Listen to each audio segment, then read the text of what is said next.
અમદાવાદ શહેર તથા ગ્રામ્ય જિલ્લા વિસ્તારમાં છેલ્લા ઘણા સમયથી ટુ વ્હીલરની ચોરી કરી તરખાટ મચાવનાર ગેંગના આરોપીઓને અમદાવાદ ગ્રામ્ય એલસીબી ટીમે ઝડપી પાડી મોટી સફળતા મેળવી છે।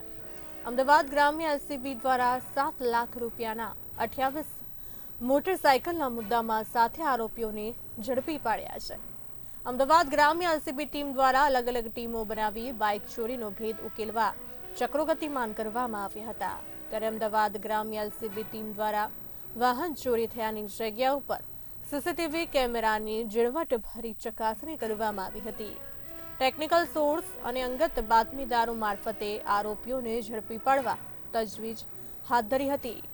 3 આરોપીઓને અમદાવાદ ગ્રામ્ય એલસીબીએ ઝડપી પાડ્યા છે।